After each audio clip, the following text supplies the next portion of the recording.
Hi, my name is Vince Murata. Welcome to episode 2 of Pac Mentality, our weekly look at the Pac-12 Conference here on ArizonaSports.com. So there's 1 week in the books, and things went pretty much according to plan.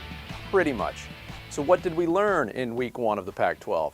First, we learned that people jumping on the Washington State bandwagon simply because Mike Leach is the head coach were a little premature.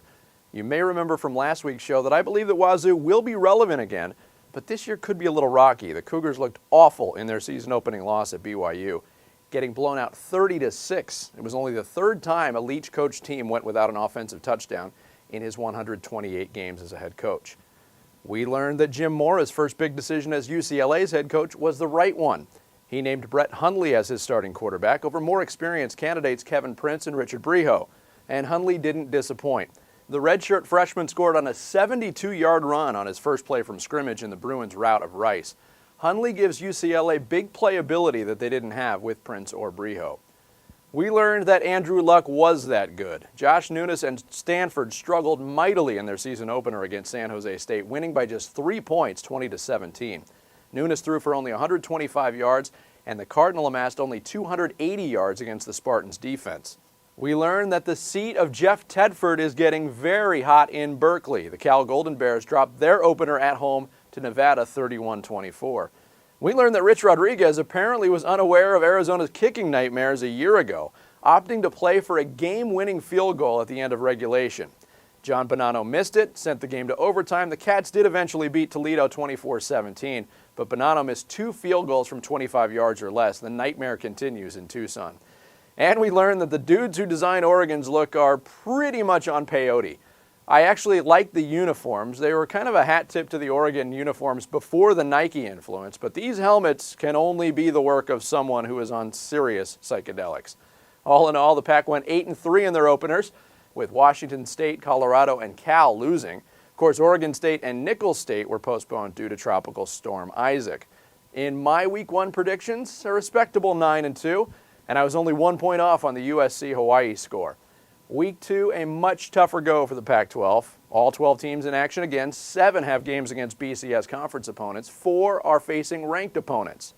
The week gets underway Friday with the Utah State rivalry in Logan. The Utes were very businesslike in shutting out Northern Colorado 41-0. This week the competition gets a little tougher for Kyle Whittingham's team as they hit the road to take on Utah State. The Utes have won 12 straight in this rivalry. Why not? We'll make it 13 in a row. I like Utah 34-20. Saturday, Cal will try a bounce back from a disappointing opener by hosting Southern Utah, and they will. I like the Bears big in this one, 49-13. It's going to be a long year in Boulder. The Buffs lost to cross-state rival Colorado State in Denver 22-17. Attention, Colorado! This is your last chance to win a game this season. Sorry to break it to you. CU hosts Sacramento State and will taste victory, but don't get used to it. A 1-11 campaign is staring you in the face. Colorado 30, Sac State 17. Washington State will try to get their offense on track against Eastern Washington and Pullman.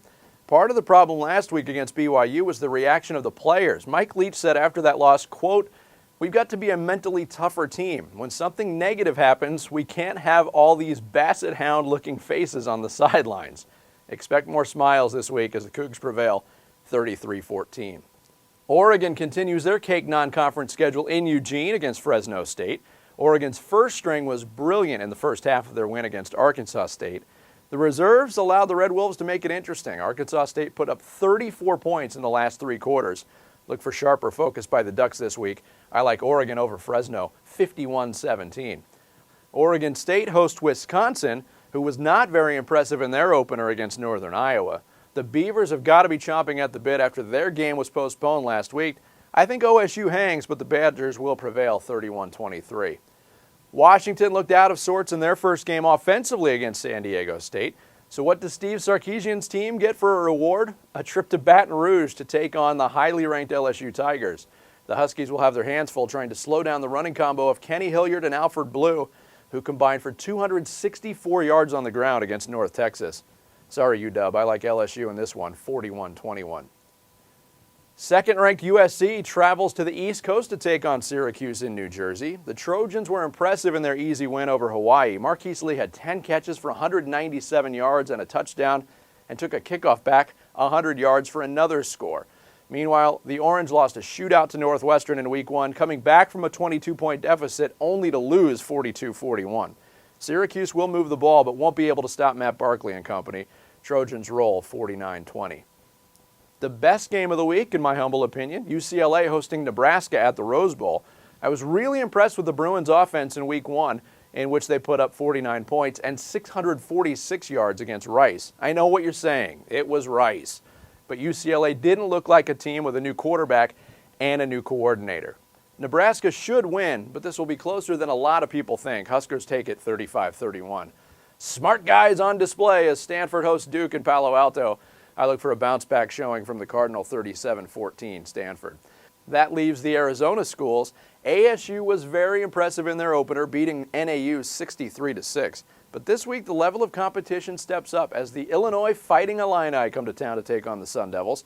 These two teams met last year in Champaign-Urbana, but you can throw that game out the door as both programs have new coaching staffs and new systems. Todd Graham told me Monday that last year's game film is for personnel study only. Scheme-wise, it's practically useless.